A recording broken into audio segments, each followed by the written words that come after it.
مونږ الحمدلله د مودودي صاحب کتابونو نام ثابت کړیو چې مودودي صاحب د عصمت انبیا قائل نه دی، په دې باب کې د جمهور امت نه هټ کړ دی. ډیره لګېدلې دی عنایت الله اصلاحي او د مودودي صاحب د دفاع کوشش کړی دی. ټولو نه ډومبۍ څه خبره کړې ده، هم د رسائل و مسائل هغه حواله پیش کړې ده چې مام په خپله جوابي ویډیو کې اولن پیش کړې وه، چې په هغې کې مودودي صاحب صراحتا لیکلی دي چې انبیا علیهم السلام ته قبل از نبوت هغه عصمت حاصل نه وي کوم عصمت چې ورته بعد از نبوت حاصل وي. او په هغې کې صراحتا مودودي صاحب لیکلی دي چې موسی علیه السلام نه نبوت نه مخکې یو غټ ګناه تې شوی او کبیره ګناه تې شوی. اوس مونږ حیران دي ته یو چې مودودي صاحب رالګېدلی دي د انبیا علیهم السلام په ذات باندې ډکه اچولې ده، او دغه ظالم عنایت الله فسادي را لګېدلی د عوامو ته دغسې تشریح پیش کوي چې یعنې دا خو مودودي صاحب یو قسم ښه خبره کړې ده، او دا خو وایي چې صرف مودودي نه ده کړې، نوره تفاسیر هم لیکلې ده. العیاذ بالله العیاذ بالله. د عنایت الله اصلاحي ته ما مخکې مشوره ورکړې وه، دې سره په واټساپ باندې واټساپ په ذریعې سره ما ورسره تقریبا 15 ورځې مناظره شوې وه، نو بیا د فر یفرو کې کامیاب شوې ورنه هم د ټول عبارتونه هم د مودودي ورته پیش کړي، هغه وخت یې بیا ژبه ګونګه شوې وه. زه دې ته دعوت ورکوم عنایت الله اصلاحي ته، بجای د دې چې ته دغه مسلې اوس میډیا ته راوړې او عوامو په ذهنونو کې شکوک او شبهات اچوې او د خپلې غلطه عقیدې پرچار کوي، رضا مونږ درته د مینه او محبت سره د امن په ماحول کې دعوت درکو چې مونږ سره کینه، انشاءالله دود که دود پانی که پانی، دا به ټول هر څه واضح شي چې مودودي صاحب څه لیکلي دي او د اهل سنت والجماعت اکابرو په تفاسیرو کې څه لیکلي دي. دویمه خبره د عنایت الله اصلاحي مخکې دا کړې ده، وایي هغه فتواجات ما نه دي راوړلي، زمونږ اکابر دیوبند فتواجات یې دي، وایي هغه فتواجات ما نه دي راوړلي، کنې تاسو خپلو فتواجاتو کې هم ډېر څه لیکلي دي په مودودي متعلق، یعنې مودودي باندې الزام لګولی. د دې په جواب کې زه صرف د عنایت الله اصلاحي ته دومره وایم چې عنایت الله اصلاحي صاحب ما ته خو مناسبه نه ښکاري چې درته دا لفظ استعمال کوم، خو مجبوری نه درته وایم دومره نمک حرامي مه کوه. کله چې ستاسو ته مسله پیښه شي د لمانځه، د روجې، د زکات، د حج، د بیع او د شراء، د جهاد، د نکاح او د طلاق، د نورو د دین د متعلق ابوابو سره، بیا تاسو دارالفتګانو فتوی چې ورکوي هم د دې اکابر دیوبند فتواجاتو نه ورکوي، دې فتاوا دارالعلوم دیوبند، کفایت المفتی، فتاوا حقانیه، دې فتواجاتو نه ورکوي. هم په دې فتواجاتو کې چې کله مسله د رد مودودیت راشي چې مودودي ښه سړی نو بیا هلته تاسو وایي چې دا اکابر دیوبند چې دا حاسدینو او دغه مودودي سره تعصب کولو. حیران زه دې ته یم چې دومره نمک حرامي تاسو ولې کوئ؟ آخر کر کومې فتواجاتونه چې تاسو ورته محتاج هر وخت او خپلو دارالفتګانو کې ته فتوی ورکوئ، هلته هغه علمای دیوبند بیا ښه هم وي، حقدار هم دي او اهل سنت هم دي، هر څه دي، بیا دیندار هم دي، بیا نیک هم دي، او چې کله نمبر د مودودي راشي نو بس بیا حاسدین دي. او د خپل استاذ مولانا گوهر رحمان د ستاسو جماعت اسلامي عالمو مولانا گوهر رحمان دغه تفهیم المسائل وګوره، تفهیم المسائل کې زی په زی باندې مولانا گوهر رحمان چې سائلینو ته جوابونه ورکوي، نو بیا د اکابر دیوبند فتواجاتو حواله پکې ورکوي، فتاوا دارالعلوم دیوبند او د ټولو نه عبارتونه را نقل کړي. نو چې کله نور مسائل تاسو ته پیښ کېږي نو هغه وخت کې علمای دیوبند اهل حق هم دي، اهل سنت هم دي، دیندار هم دي، هر څه دي متعدد. او چې کله نمبر د مودودي راشي نو تاسو د مودودي سره ټینګ کړی دی، الله باندې تاسو ته څه پرېښي دي. مخکې عنایت الله اصلاحي د مودودي صاحب بچ کولو دپاره انبیا علیهم السلام دغدار کړي، یعنې زه دې ته حیران یم د مودودي نه دې جوړ کړي سره. بیا وایي یو ځای کې مفتی ندیم صاحب متعلق وایي د ستا متعلق خو الله رسول 1400 کاله مخکې ویلي لعن آخر هذه الامة اولها، چې د دې امت وروستني خلک به په د دې امت په مخکینو خلکو باندې لعن طعن کوي. نو زه وایم اصلاحي ته چې اصلاحي دغه حدیث بعینه ته یې مصداق، بعینه د دې حدیث مصداق مودودي و. دغه حدیث د حدیث په تا باندې فټ کېږي، ته را لګېدلی مودودي ذات بچ کړي، خو د انبیا علیهم السلام ذاتونه ذوات داغدار کوي. دا حدیث مصداق خو ته ګرځېږي، دا حدیث مصداق خو د ستا مشر مودودي دی چې هغه را لګېدلی دی او صحابه یې هم نه دي معاف کړي، انبیا یې هم نه دي معاف کړي، حتی چې آدم علیه السلام یې هم نه دي معاف کړي. څوک امام الانبیاء هم ته نه دی معاف شوی. او بیا مودودیان څه وایي؟ وایي د مودودي صاحب عقیده صحیح وه، دا ته سوی تعبیر شوی دی. سوی تعبیر هغه یو دی پکې جواب یې کړی دی د مفتی ندیم صاحب دامت برکاتهم العالیه اکبر علي عابد مودودي دی. وایي دا خو د مودودي نه سوی ابراهیم محمدي ځان سره لیکي، مفتی ابراهیم محمدي. وایي دا خو سوی تعبیر دی، مودودي عقیده روغه وه خو سوی تعبیر دی. او سوی تعبیر خو ستاسو مشرانو نه هم بعضې داسې عبارات راغلي. نو بالکل مونږ منو، مونږ ضد او عناد نه کوو. د جماعت اسلامي والا ته مونږ وایو مونږ منو چې تا بقول د ستاسو چې دا د تعبیر غلطي ده، خو زه تاسو نه تپوس کوم چې دا څنګه د تعبیر غلطي ده چې دی وایي چې ابراهیم علیه السلام ته په توحید کې تردد، خلافت و ملوکیت کې مودودي صاحب د کتابونو حواله ورکوي او د صحابه کرامو زواد دغدار کوي او تاریخ تبری لیکلی دي، الکامل لیکلی دي، البدایه والنهایه، او په هغه کې هغه عبارت شته هم نه دي، دروغ یې ویلي دي. نو دا څنګه د تعبیر غلطي ده؟ همدغه خبره د مولانا ګوهر رحمان صاحب هم کړې ده تفهیم المسائل کې چې د عنایت الله اصلاحي استاد دا تعبیر غلطي ده. چلو مونږ ومنله چې دا هم د تعبیر دا سوی تعبیر دی، دا ټول د تعبیر غلطي دي، یعنی مودودي عقیده صحیح وه خو تعبیر ته غلط شو. چلو مونږ ومنله بقول ستاسو. خو سوال دا کیږي چې تعبیر غلطي خو انسان نه یو پیرې وشي، دوه پیرې ته وشي، درې پیرې ته وشي. مودودي خو د آدم علیه السلام نه تر دې صدۍ پورې یو انسان هم ته نه دی معاف کړی، نه انبیا علیهم السلام دي دنه پاتې شوي دي. یو عبارت نه 35 عبارات د مودودي صاحب د انبیا علیهم السلام سره متعلق د اصل کتابونو ما را جمع کړي دي چې صراحتاً د عصمت انبیا نفي کړی ده.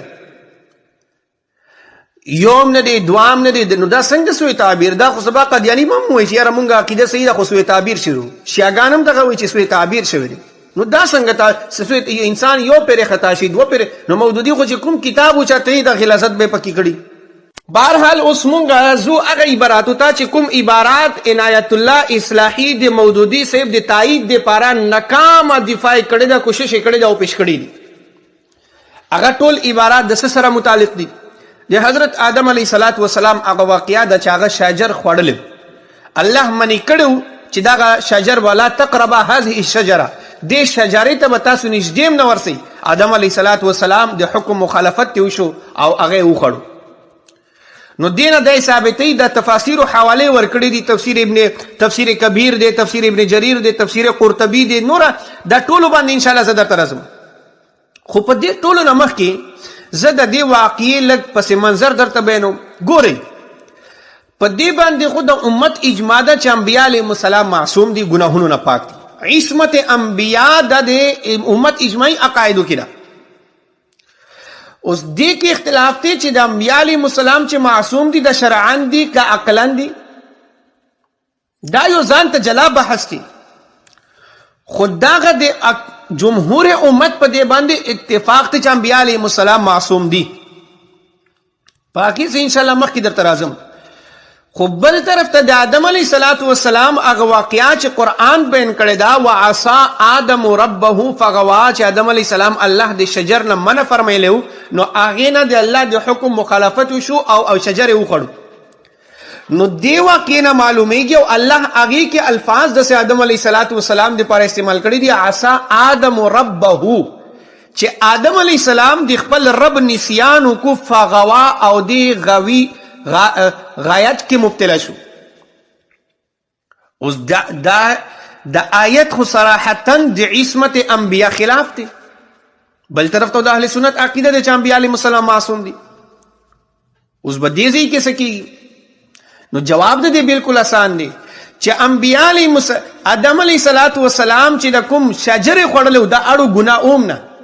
دا ګناه نه و. پاتې شو لفظ الله چې ورته عصیان استعمال کړی دی، عصا آدمو. نو عصا معنا کوي خالف امر ربه،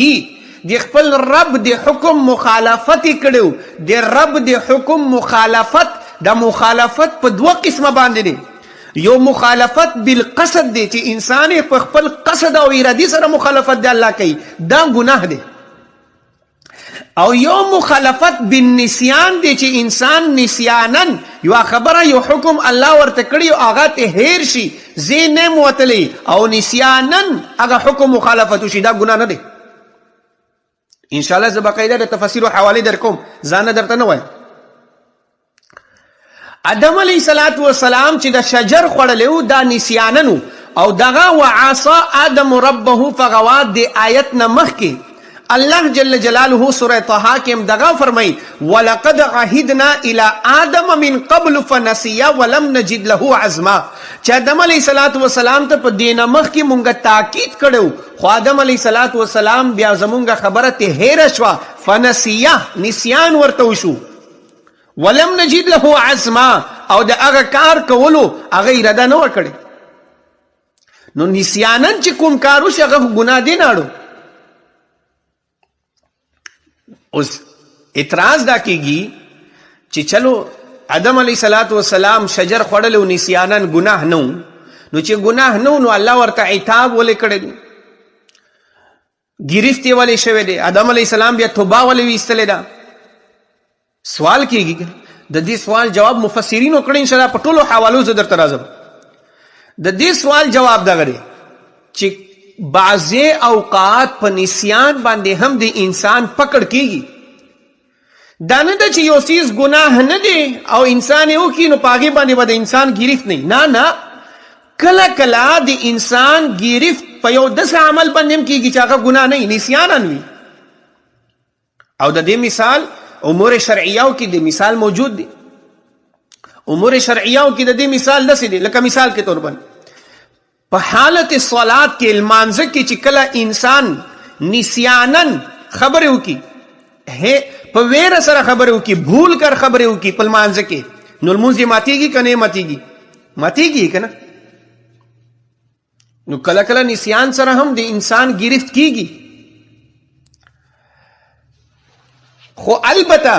د انبیاء علیهم السلام نه چې نسیانن کوم کار وشي نو هغه قابل گرفت عام امتیانو نه د هغې وجه سره هغې وجه سره درته بیانوم. امور شرعیو نه مثال درته بیانوم او عام امورو نه بیا مثال درکوم. ګوره په رمضان کې په روژې حالت کې چې کله انسان خوراک سکاکو کې په بھول کر نسیانن روژه ته هیره شوې ده او د خوراکو کې نو روژه ماتېږي نه ماتېږي بلکې حدیث کې راځي چې دا الله دی طرف نه د اکرام وشو راځي که نه. او بل طرف ته دغه نسیان که چېرته انسان ته لاحق شي په لمانځه کې د نسیانن خبرې وکړي نو بیا لمونځ ماتېږي ای که نه. نو کله نسیان قابل گرفت دی او کله قابل گرفت نه. په روژې کې قابل گرفت نه دی او په لمانځه کې قابل گرفت دی پکړ پې راځي جرم دی. یا مثال کې تو عام امورو کې د دې مثال زه درکوم او هغې مثال سره به ستاسو ته خبره هم ډېره واضحه شي. بیا چې د عنایت الله اصلاحي د مودودي د دفاع دپاره څومره حوالې پیش کړي دي هغې ټول جواب هم پکې شوی دی. ګورئ یو ماشوم دی پلار ورته وویله پیسې یې ورکړې چې بچي ورسره لاړ شه بازار ته او هلته نه سبزي راوړه ټماټر هم راوړه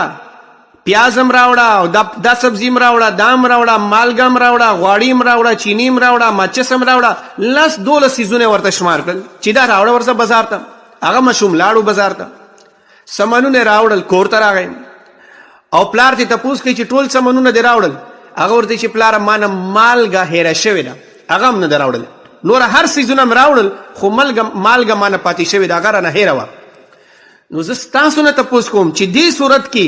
د پلار دپاره دا مناسبه نه چې دغه ماشوم دی ووهي سزا ورکړي چې تا مالګه ولې هیره کړې ده نه ځکه چې 10-12 څیزونه ورته ښودلي وو او ماشوم دی نو په هغه 10-12 څیزونو کې که یو څیز ته هیر شي نو دا جرم نه دی. او بل طرف ته بل مثال واوري که چېرې یو پلار خپل ماشوم ته پیسې ورکړي چې ورسره بازار ته لاړ شه او مالګه راوړه صرف مالګه ته وغواړي او هغه ماشوم بازار ته لاړ شي او بیا واپس راشي او سم نه راوړي او پلار ته وایي چې پلاره ما زه بازار ته تللی مالګه ترې راته اعطا کړې مالګه ما نه هیره شوې وه. نو دې صورت کې د بچي ته به سزا پلار ورکوي که نه سپکوي به یې که نه ورته تنبیه به کوي که نه بالکل به ورته کوي ځکه چې پلار به ورته وایي چې بچیه تا ته ما یو څیز ښودلی و که لس 12 سیزونه هم ښودلی وای او په هغه لس 12 سیزونو کې یو سیز د ماشوم نه هیر شي نو هغه نه دی قابل ګرفت ځکه چې ماشوم دی کمزوری دی. خو که یو سیز یې ورته ښودلی دی او هغه یو سیز هم د هیر کړی دی هغه هم ته ویر شوی دی هغه هم په هغې کې ته نسیان شوی دی نو دې صورت کې به د پلار دته تنبیه کوي که نه چې دا ته څنګه یو سیز هم درته ښودلی هغه هم ته هیر کو هغه دې هم نه راوړو دغسې ده که نه بلکل دغه کشان داسې اوس راشي د روژه کې که چا نه په ویره سره په نسیانن خوراک وشي نو دا جرم نه دی ځکه نه دی جرم چې په روژه کې ګوره انسان ته د دیم حکم دی ورځ مل روژې په ورځ روژه کې چې ته به خوراک کاکم نه کوې ته به بیبي سره قربت هم نه کوې ته به خپله ماشومانو ته رزق روټۍ به هم راوړې کاروبار به هم کې تجارت نو هلته کارونه زیات دي انسان دپاره نو په ډیرو کارونو کې که یو سیز ته هیر شو روژه ته ویره شوه او خوراک څښاک یې وکړو نو دا جرم نه دی په ډیرو سیزونو کې پاتې شو لمونځ اما صلات لمونځ چې دی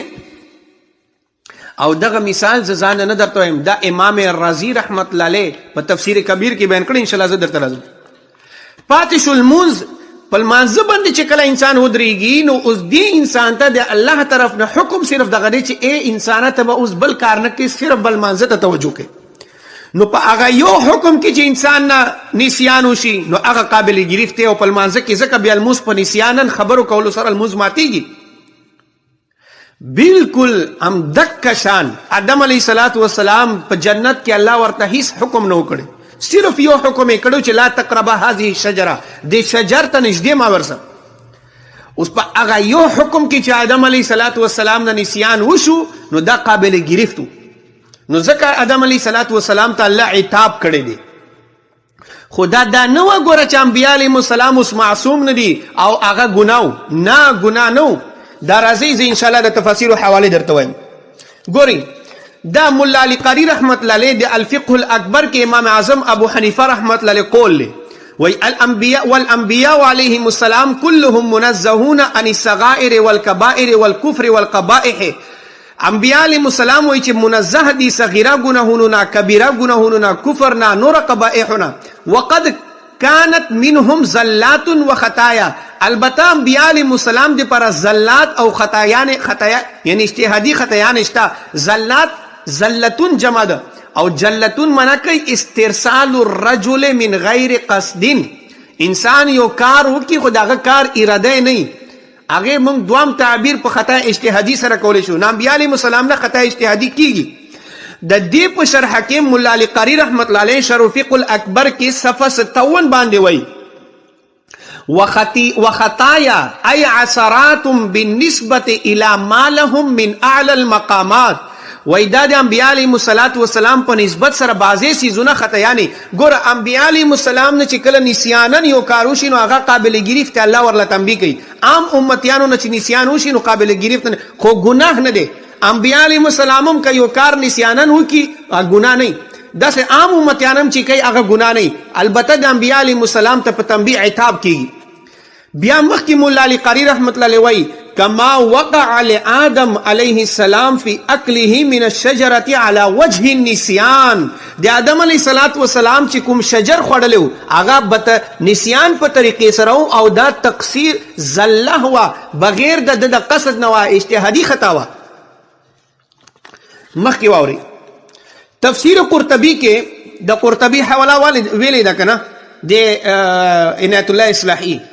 د دجل زه درته ښکاره کوم چې امت ته ظاهر شي د دجالان دي افسوس مونږ ته په دې باندې کېږي چې په منبر باندې کینی ښکلې پګړۍ مې والي او چغۍ هم اغوستې او امت ته په دې باندې دوکه ورکوي. تفسیر قرطبي حواله یې ویلې ده که نه امام قرطبي رحمت الله فرمایي ولا تقربا هذه الشجره فتكون من الظالمین د دې آیتونو لاندې وایي وقیل اکلها ناسیا وی بعضی مفسرینو ویلی دی چې آدم علیه السلام د شجر ناسیان بھول کرے خوڑلو ومن الممکن انهما نسی الوعید قلتو امام قرطبی وی چې زدا وایم وهو الصحیح چې دا خبره صحیح ده لاخبار الله تعالی فی کتابه بذلك حتما وجزما ځکه چې الله تعالی په خپل کتاب کې حتما وجزما یقین سره مونږ ته د خبر را کړی دی. فقال چنانچه الله فرمایلی دی ولقد عهدنا الى آدم من قبل فنسي ولم نجد له عزما او بیا مخکې هغه خبره کړې ده چې دا نسیانانو نو الله ورله په عتاب ولې کړی د آدم علیه السلام ته. د دې جواب دا کړی دی ولكن لما كان الانبياء عليهم السلام يلزمهم من التحفظ والتيقظ لكثرة معارفهم وعلو منازلهم ما لا يلزم غيره كان تشاغله عن تذكر النهي تذيعا صار به عاصيا. وی آدم چونکه انبیاء علیهم السلام چې دي هغوی مقام ډیر اوچت دی، هغوی له الله صرف یو حکم کړی چې تبا انسانان الله دین طرف ته دعوت کوي، نو چې پاغي کې هم د نبی نه نسیان وشي. آدم علیه السلام ته الله یو حکم کړو چې تبا شجر نه خوري، هغې کې هم چې نسیان وشو نو دا قابل ګریف جرم و، نو ځکه الله جرم هغې کړی دی. خو دا ګناه نه همدغه خبره د عنایت الله اصلاحي ته زه وایم چې ستا استاد مولانا گوہر رحمان چې د جماعت اسلامی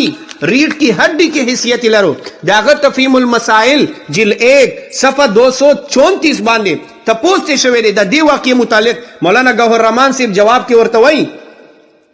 انبیاء کرام علیہم السلام گناہوں سے پاک ہوتے ہیں لیکن گناہ دیدہ و دنستہ اللہ کی نافرمانی کو کہتے ہیں. وہی چې انبیاء علیہم السلام دی گناہونو نه پاک وي او وہی چې گناہ وایي ستا گناہ هغه سیس هغه عمل ته وایي چې کله انسان دیدہ و دنستہ قصدن د الله نافرمانی وکړي دې ته گناہ وایي. او مودودی عبارتونه ما پرون درته پیش کړیو چې مودودی د گناهونو نسبت انبیاء علیهم السلام ته کړی دی چې پلانی نبی نه گناه شوی، موسی علیہ السلام متعلق کوئی چې ایک بہت بڑا گناہ ہو گیا تھا، داؤد علیہ السلام متعلق کوئی چې خواہش نفس پکې تلو الیاذ باللہ. مولانا گوہر رحمان سے وہی مخ کی درته وایم انبیاء کرام علیہم السلام گناہوں سے پاک ہوتے ہیں لیکن گناہ دیدہ و دانستہ اللہ کی نافرمانی کو کہتے ہیں جو انبیاء علیہم السلام سے تھا صادر نہیں ہوا. مخی واورا مخی وی مولانا گوہر رحمان صاحب د عنایت اللہ اصلاحی استاذ وی قرآن کریم میں جن انبیاء کی بعض لغزشوں کا ذکر ہوا ہے وہ دانستہ و قصدن نافرمانیاں نہیں تھی. اگر نافرمانی دانا قصدن بلکہ اجتہادی لغزش تھی. وی دا خو اجتہادی خطایانے وے او پہ اجتہادی خطا بندے یو اجر ملاوے گی گناہ نہیں آگا یا خلاف اولا کام تھے لیکن چونکہ ظاہری شکل معصیت کی تھی اس لیے ان لغزشوں پر بعض آیات میں معصیت کے اطلاق ہوا. دا یو ډېره ښکلې خبره مولانا گوہر رحمان صاحب دا جماعت اسلامی د عنایت الله اصلاحي استاذ ښکلې خبره یې کړې ده. دا خبره ده چې ګوره د آدم علیه السلام چې د شجر خوړلی و چې دا ګناه نه و نو الله ورله عصا لفظ ولا استعمال کړی دی. عصا عصیان خو ګناه ته وایي عام طور باندې. د دې جواب مولانا گوہر رحمان سے وہی لیکن چونکہ ظاہری شکل معصیت کی تھی اس لیے ان لغزشوں پر بعض آیات میں معصیت کا اطلاق ہوا ہے. وہی دا د انبیاء علیہ السلام دا غچو دا خطا اجتہادی خطا گانے ہوئے چې یو اجر په ملاويږي خو چونکہ ظاہری شکل د دې معصیتو ظاہری شکل د گناو نو ذکر اطلاق د معصیت په شوی دی حقیقتا معصیت نو ظاہری شکل د وجنا مشاکلت سوری د وجنا په دې باندې اطلاق د معصیت شوی دی. او دا صرف مولانا گوہر رحمان صاحب نه دی ویلی بلکې دا نور علماء هم لیکلی دي ګڼ علماء لیکلی دي. مولانا قاضی ثناء الله پانی پتی رحمت الله علیه لیکلی دي سورہ قلم دے نون والقلم وما یسطرون پاکی کی آیت رازی آیت نمبر 48 فاصبر لحکم ربک پاکی کی تفسیر مظہری والا لکھی وَإِ وَتَرْكُ الْأَوْلَى يُعَدُّ ذَنْبًا بِالنِّسْبَةِ إِلَى الْأَنْبِيَاءِ وہی چی ترک اولا یعنی اولا کار پر خودل اس دا گناہ نہ دے خو یعد ذنبا دا گناہ شماریگی بالنسبت الى الانبیاء دا انبیاء علیہ السلام پر نسبت سرا لعظمت شأنہم زکا چی انبیاء علیہ السلام شان دے روچتے وَإِن لَمْ يَكُنْ ذَنبًا اگرچہ دا گناہ نہیں دا گناہ نہیں. او دا خبرہ تفسیر معارف القرآن کے جل 8 کے او پصفہ جل 8 کے او پصفہ 66 باندے سورہ فتح کی چاگا دویم نمبر آیت لیغفر لک اللہ ما تقدم من ذنبک. دا دی پر تفسیر کے مفتی اعظم پاکستان مفتی شفیع صاحب رحمت اللہ علیہ معارف القرآن کی وہی سورہ محمد میں پہلے یہ معلوم ہو چکا ہے کہ انبیاء علیہ السلام گناہوں سے معصوم ہوتے ہیں. ان کی طرف قرآن میں جہاں کہیں ذنب یا عصیان लका आसा आदमों की चिरागली दी या ऐसियान वगैरह के अल्फाज मंसूब किए गए हैं, वो उनके मकाम आली की मुनासबत से ऐसे कामों के लिए इस्तेमाल किए गए हैं जो खिलाफ औला थे, मगर नबूवत के मकाम बुलंद के एतबार से गैर अफजल पर अमल करना भी ऐसी लफ्ज़ है जिसको कुरान ने बतौर तहदीद के ज़ंब व गुनाह से ताबीर किया। दा हकीकतन गुनाह नो बल्कि सूरतन, चूंकि आदम अलैहिस्सलाम चा हुकुम कार कड़ो शजर खोड़ले वाला ते मन कड़वा नो सूरतन दे अल्लाह दे हुकुम मुखालफत हो, खुद चूंकि गुनाह नो हकीकतन ज़का दा अंबिया अलैहिस्सलाम दे इस्मत खिलाफ न दे। दलते यो खबर दाम पे जनी च दे वाकई दे इस्मत अंबिया सर से ताल्लुक नशरी जमूंग मुंग दावायु च मौदूदी पर इस्मत अंबिया बंद ढका चौलेदा आगा द दीन दे कायल आगा वही च अंबिया अलैहिस्सलाम मासूमा नदी अलैहिज़ बिल्लाह पातिशु दगा किस्म वाकयात नो दी के